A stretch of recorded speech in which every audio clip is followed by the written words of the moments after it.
नमस्कार, स्वागत है आपका खबरों का पंचनामा में। मैं हूं आपके साथ वक्ता। हम लेकर आए हैं देश और दुनिया की 5 बड़ी खबरें, जिस पर चर्चा के लिए हमारे साथ स्टूडियो में मौजूद हैं कैपिटल टीवी के editor in chief doctor Manish.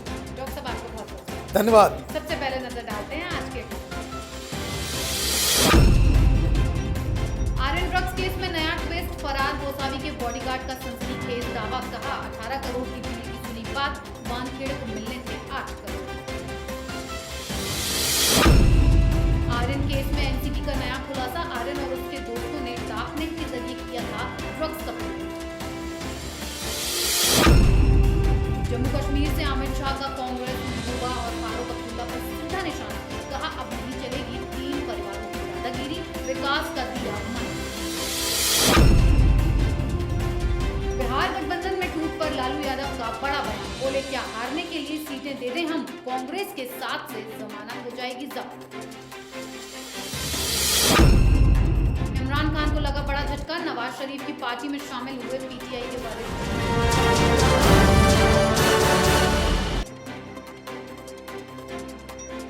सबसे पहले बात आर्यन केस में आए नए ट्विस्ट पर। आर्यन केस में एक गवाह ने एनसीबी के जोनल हेड समीर वानखेड़े पर एक बड़ा आरोप लगाया है और कहा है कि वानखेड़े ने केपी गोसावी के साथ सांठगांठ की और उसके एवज में उन्हें पैसे भी दिए गए। ये दावा प्रभाकर सेल ने किया है, जो खुद को केपी गोसावी का बॉडीगार्ड बताते हैं। गोसावी वहीं प्राइवेट इन्वेस्टिगेटर हैं, जिन्होंने 2 अक्टूबर को आर्यन की गिरफ्तारी के दिन उनके साथ सेल्फी ली थी। प्रभाकर ने दावा किया कि उसने गोसावी और किसी सैम डिसूजा को 25 करोड़ रुपए की बात करते हुए सुना था और उसमें से 18 करोड़ रुपए की डील तय हुई थी। गोसावी और सैम ने कथित तौर पर 18 में से 8 करोड़ रुपए वानखेड़े को देने की बात कही थी। साथ ही उसने एनसीबी पर जबरन 10 खाली कागजों पर साइन करवाने का भी आरोप लगाया है, जिसके बाद वानखेड़े ने आरोपों को निराधार बताया और कहा कि सभी आरोप गलत हैं, वो जल्द ही सबूतों के साथ मीडिया के सामने आएंगे। डॉक्टर साहब, क्या वानखेड़े को फंसाने की कोई बहुत बड़ी साजिश की प्लानिंग हो रही है?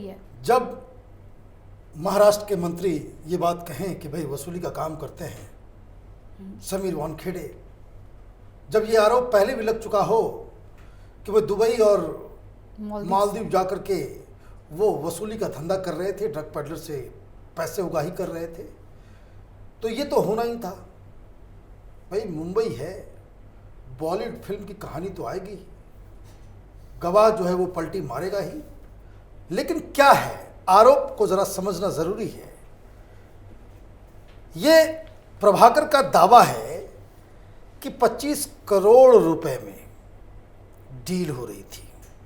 25 करोड़ रुपए का एक बॉम्ब रखा हुआ है, जिसमें निगोशिएशन के बाद 18 करोड़ रुपए बाकायदा उस पे सहमति हो जाती है, जिसमें से 8 करोड़ रुपए किसको दिए जाने हैं? समीर वानखेड़े को। बड़ा सिंपल सा सवाल है।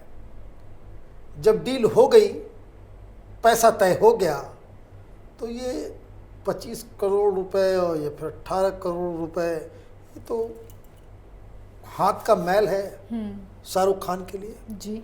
अपने बेटे को बचाने के लिए वो तो किसी भी समय इतना दे सकते हैं। तो फिर गिरफ्तारी क्यों हो गई? गिरफ्तारी क्यों हो गई? मतलब ये है कि आप कहानी तो बता रहे हो, साथ में आप ये भी कह रहे हो कि भाई ये सारी चीजें अगर हो जाती तो आर्यन गिरफ्तार नहीं होता। चलिए भाई, गिरफ्तार हो गया तो आपके ही मुताबिक ये डील फाइनल नहीं हुई, मतलब समीर वानखेड़े नहीं बिका। इतना है तो किस बात के लिए जी। दूसरी बात, वो ये कह रहा है कि मैं तो, वो पहला गवाह है प्रभाकर जी, जो पंचनामा में जो हुआ, हाँ। उसका वो पहला गवाह है। तो उसमें वो कह रहा है कि हमें ब्लैंक पेपर पे ही हम साइन करवा लिया। भाई आपने ब्लैंक पेपर पे क्यों साइन किया? ये आपकी गलती है। अब गवाह जब पलटता है तो एजेंसी कार्रवाई भी करती है। तो ये प्रभाकर किस दबाव के अंदर, किस वजह से अपने बयान से पलट रहा है, इसकी भी छानबीन होनी चाहिए। और जो तमाम आरोप लगे हैं, आजकल का ज़माना बहुत ही, जो कह सकते हैं कि टेक्नोलॉजिकली बहुत एडवांस्ड है। हमने देखा कि कितनी भी चालाकी सचिन वाजे ने की, लेकिन कब किस गाड़ी से वो कहाँ निकला, कहाँ रुका, किस रेड लाइट पे उतरा, किस ट्रेन को पकड़ा, इसकी सबकी सीसीटीवी फुटेजेस हैं। ये जो दावा कर रहा है इसके भी सारे सबूत मिल जाएंगे। अगर वाइट मर्सिडीज कार के अंदर ये सारे लोग मीटिंग कर रहे थे जिसमें पूजा डडलानी, ये शाहरुख खान के जो मैनेजर है, वो भी मौजूद थी, तब तो बड़ी ही आसानी से इसे पकड़ा जा सकता है। तो इसकी जांच हो और इन सब चीज़ों के ऊपर विश्वास कम इसलिए हो जाता है क्योंकि पिछले 1-1.5 महीने से समीर वानखेड़े के ऊपर लगातार इस तरह के आरोप कहीं कोई प्राइवेट लोग नहीं बल्कि पावरफुल लोग, सरकार में बैठे लोग लगा रहे हैं। तो देखिए आगे क्या होता है। जी डॉक्टर साहब, अगली खबर भी आर्यन से जुड़ी हुई है। एनसीबी ने ड्रग्स केस में आरोपी आर्यन खान और उसके दोस्तों को लेकर नया दावा किया है। एजेंसी के मुताबिक जांच में सामने आया है कि ये लोग ड्रग्स से जुड़े लेन देन के लिए डार्क नेट का इस्तेमाल कर रहे थे। आर्यन खान ने ये पेमेंट खुद की थी या फिर आरोपियों में से किसने की थी, एजेंसी ने फिलहाल इस बारे में स्पष्ट नहीं बताया है। वहीं एनसीबी सूत्रों के मुताबिक आरोपी के पास से हाइड्रोपोनिक वीड जब्त की गई है। इसे डार्कनेट के जरिए खरीदा गया था। एनसीबी ने छापेमारी के दौरान कथित तौर पर कुछ आरोपियों से एमडीएमए पाया था। अब एजेंसी इस बात की जांच कर रही है कि आरोपी ने इसे कहां से हासिल किया। इन ड्रग्स को मंगाने के लिए डार्कनेट के जरिए पेमेंट की जा रही थी। डॉक्टर साहब, ये डार्कनेट क्या है और अगर इसके पूरे सबूत मिल जाते हैं, खुलासा हो जाता है, तो आर्यन की जमानत पर क्या असर पड़ सकता है? बिल्कुल असर तो साफ दिख रहा है। आपने पहली खबर बताई कि किस तरीके से वहां पे समीर वानखेड़े के ऊपर ही वसूली का आरोप लगने लग गया। ये जो खरीद बिक्री हुई है, दरअसल इसे समझना ज़रूरी है। ये एमडीएमए यूरोप और अमेरिका से ही यहाँ हिंदुस्तान पहुँचता है। डार्क नेट के ज़रिए आप खरीदते हैं। डार्क नेट के ज़रिए इसलिए खरीदते हैं कि ताकि कहीं कोई फुटप्रिंट्स नहीं रहे, ट्रांजैक्शन का कोई पता नहीं हो। लेकिन अब एनसीबी ने इसका भी रास्ता ढूंढ लिया है। अब उनको ये मालूम चल चुका है कि जो एमडीएमए मंगाया गया तो इसके मित्र मंडलियों के द्वारा ही मंगाया गया और डार्क नेट से पेमेंट किया गया। कुछ लोग ये बता रहे हैं कि भाई क्रिप्टो करेंसी का इस्तेमाल किया गया कि ताकि और भी ट्रांजैक्शन जो है बिल्कुल ब्लर हो जाए। अब सवाल इसमें ये उठता है कि अगर खरीदारी हुई है, आर्यन या उसके दोस्त, अगर इसके सबूत एनसीबी के पास हैं, तब तो इन सारे लोगों का बचना नामुमकिन है। और यही जो डर लगातार सता रहा है शाहरुख खान की पूरे गैंग को, ये तमाम लोग जो ड्रग माफिया को एक तरह से कवर फायर देने की जो कोशिश में लगे हुए हैं, तो वो सारे लोग इस पूरी कार्रवाई के ऊपर ही सवाल खड़ा करना इन लोगों ने शुरू कर दिया है। और उसी के तहत मुझे लगता है ये कोई भी कानून का जानकार, पुलिस ऑफिशियल्स ये यही कह रहे हैं कि भाई आपने बिल्कुल ही एक ऐसे धंधे के ऊपर, ऐसी चीज के ऊपर आपने हाथ रख दिया है जो बहुत ही रसूख वाला है और वेल ऑर्गेनाइज्ड है। It's a cartel. तो आपको तो इन सब चीजों के लिए तैयार रहना पड़ेगा। और इसलिए जैसे जैसे सबूत मिल रहे हैं वैसे वैसे ये कोशिश की जा रही है कि ये जो समीर वानखेड़े हैं या फिर एनसीबी की जो कार्रवाई है उसको डिलेजिटिमाइज किया जाए। और इसमें अफसोस की बात यह है कई सारे मीडिया हाउसेस इस चीज़ को प्रोत्साहित भी कर रहे हैं। जी डॉक्टर साहब, अब बात शाह के मिशन कश्मीर की। गृह मंत्री अमित शाह जम्मू कश्मीर के 3 दिवसीय दौरे पर हैं। आज शाह ने जम्मू में सभा को संबोधित करते हुए आतंकियों को तो चेतावनी दी ही, साथ ही विपक्ष पर भी निशाना साधा। शाह ने कहा कि जम्मू कश्मीर के अंदर ग्रास रूट लेवल का लोकतंत्र दिया गया है। अब इन 3 परिवारों की दादागिरी नहीं चलेगी। अब पंच सरपंच भी जम्मू कश्मीर का सीएम बन सकता है। जम्मू कश्मीर में विकास युग शुरू हो गया है। साथ ही शाह ने कहा कि कश्मीर का युवा भटका नहीं है, वो तरक्की की नई इबारत लिखने के लिए तैयार है। डॉक्टर अमित शाह ने घाटी से आतंकियों को चेतावनी दी, साथ ही विपक्ष की भी बोलती बंद कर दी है। क्या कहेंगे? देखिए, ये जो गृह मंत्री अमित शाह की जो विजिट है बहुत ही टाइमली है। वो इसलिए क्योंकि पिछले कुछ दिनों में आपने देखा किस तरीके से हिंदुओं, सिखों के ऊपर वहाँ पे टारगेट किलिंग चल रही थी।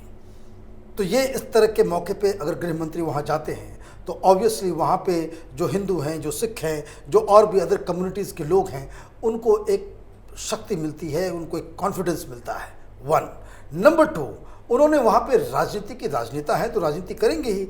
और जब से आर्टिकल 370 लगा है, जिस हिसाब से वहाँ पे ग्रास रूट लेवल पे, जी, चाहे वो डिस्ट्रिक्ट का मसला हो या फिर पंचायत के स्तर का जो डेमोक्रेटिक स्ट्रक्चर्स हैं, उसके जो इलेक्शंस हुए हैं और उसके जो परिणाम आए हैं, जिस तरीके से वहाँ पे विकास हो रहा है, उसको अमित शाह ने फिर से रीएम्फसाइज किया और साथ ही साथ ये भी चेतावनी दे डाली कि इन आतंकी संगठनों को कि यहाँ पे चुन चुन के मारा जाएगा, लोगों को इस तरीके से कश्मीर को डिस्टर्ब एरिया नहीं रहने दिया जाएगा।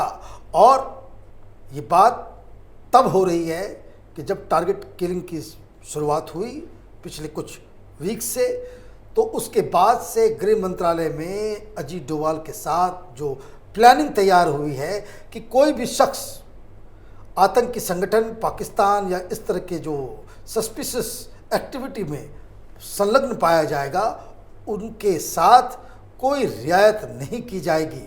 तो 3 चीज़ें हासिल आज अमित शाह ने की। एक, वहाँ पे जो हिंदू और सिख समुदाय है उनका कॉन्फिडेंस बढ़ाने में वो कामयाब रहे।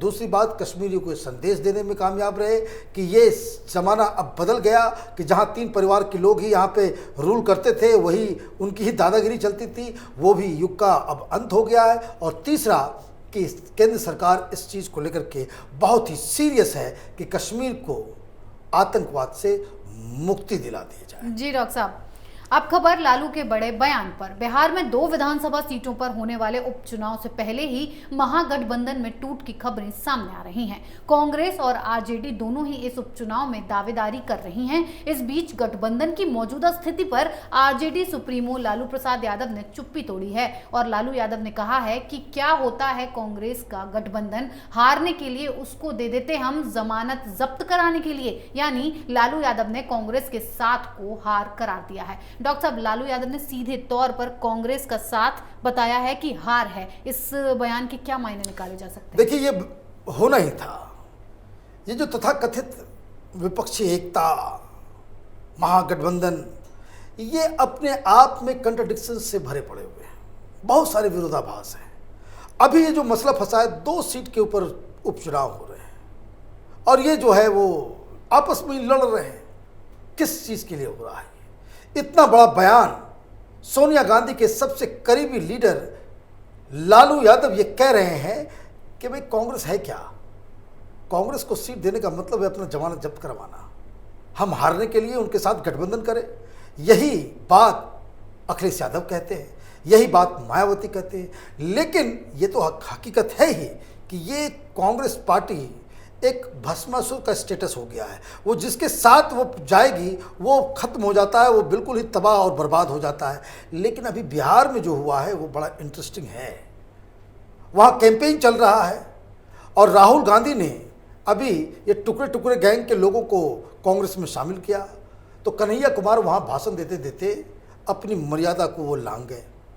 मैं तो देख रहा था आरजेडी के प्रवक्ताओं को, एक मनोज जी हैं, मनोज झा, वो वैसे तो लंबी चौड़ी बातें करते हैं। ये टुकड़े टुकड़े गैंग के समर्थन में न जाने कितने सेमिनार, कितने प्रेस कॉन्फ्रेंसेस और कितना उन्होंने बयान दिया था। और जब रियल राजनीति शुरू हुई तो कन्हैया कुमार, जो बड़बोला है, जिसकी जुबान खराब है, जो मोदी को गाली देगा, वो क्या लालू यादव को छोड़ देगा? तो उसने ये कह दिया कि ये जो तेजस्वी यादव है ये पढ़ा लिखा होकर के भी ये लठायत की तरह बिहेव कर रहा है जी।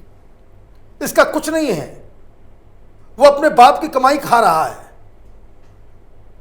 आपने ये बयान दिया तो फौरन ही उसका रिएक्शन हुआ और लालू यादव ने कहा कि भाई इससे रिश्ता तोड़ो। कैपिटल टीवी में हम लोगों ने इस केस को, जिस दिन ये कन्हैया कुमार ज्वाइन किया था कांग्रेस पार्टी, उस दिन भी हमने बताया था कि किस तरीके से इस फैसले से तेजस्वी यादव नाराज़ है, लालू यादव नाराज़ हैं। वो इसलिए कि वो नहीं चाहते कि कोई भी युवा चेहरा तेजस्वी यादव के साथ कंपटीशन करता हुआ नजर आए।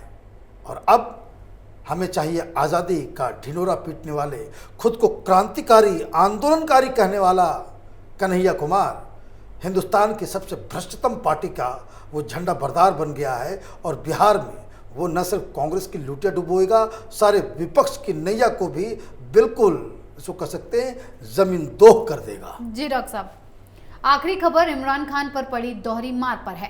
देश में बढ़ती महंगाई को लेकर विपक्ष की आलोचना झेल रहे पाकिस्तान के प्रधानमंत्री इमरान खान को एक और झटका लगा है। इमरान खान के नेतृत्व वाली पाकिस्तान तहरीक-ए-इंसाफ के वरिष्ठ नेता कादिर बख्श कलमती ने पार्टी से इस्तीफा दे दिया है और अब कादिर पाकिस्तान मुस्लिम लीग नवाज में शामिल हो गए हैं। डॉक्टर साहब, क्या इमरान खान की सरकार भी खतरे में पड़ती नजर आ रही है? देखिए, वहाँ बहुत सारी समस्याएं शुरू हो गई हैं। एक तो पैसे नहीं है, भीख कहीं से मिल नहीं रही, महंगाई जो है वो नंबर 4 दुनिया के चौथे नंबर पे महंगाई चल रही है। सबसे ज़्यादा महंगाई पूरी दुनिया में अर्जेंटीना में है 51%, 20% के आसपास जो 19% समथिंग, वो जो सेकेंड नंबर पे जो बैठा हुआ है वो टर्की है। पाकिस्तान का नंबर चौथा है, तीसरा नंबर ब्राज़ील का है जहाँ 10% के आसपास महंगाई दर है। ये चौथे नंबर पे 9% की महंगाई पे वो चल रहे हैं, पैसे नहीं हैं। तो वहाँ त्राहिमाम लोग सड़कों पे आ गए हैं इस सरकार के खिलाफ। दूसरी समस्या जो पाकिस्तान की किसी भी सरकार के लिए हानिकारक है वो ये कि आर्मी के साथ अब इनकी नहीं बन रही। बाजवा ने आईएसआई के चीफ को किसी और का नाम नॉमिनेट किया, लेकिन इमरान खान की वाइफ ने कह दिया कि अभी नवंबर ख़त्म होने तक किसी को मत बदलना, समय ख़राब चल रहा हो, टोना टोटका करती हैं तो खैर कोई बात नहीं। तो वो एक अलग प्रॉब्लम चल रहा है, इमरान खान उसको अपॉइंट नहीं कर रहे। और तीसरा कि जब जहाज़ डूबने लगती है तो सबसे पहले चूहे भागते हैं। तो इमरान खान की जो टीटीपी है, ये जो पार्टी है इनकी, वो अब उसकी नैया डूब रही है, तो एक्सोडस शुरू हो गया है। अभी तो कादिर साहब निकले हैं, कुछ दिनों में और भी कई सारे लोग छोड़ के भागेंगे और वो किस पार्टी को ज्वाइन करते हैं उसी से आपको संकेत मिल जाएगा कि अगली सरकार किसकी बनने वाली है। बहुत बहुत धन्यवाद इतनी सटीक और बेहतरीन जानकारी। धन्यवाद। खबरों का पंचनामा में आज के लिए इतना ही। देश विदेश की बाकी खबरों और उनके सटीक एनालिसिस के लिए देखते रहिए कैपिटल टीवी। हमें लाइक कीजिए, शेयर कीजिए और कैपिटल टीवी को सब्सक्राइब कीजिए। नमस्कार।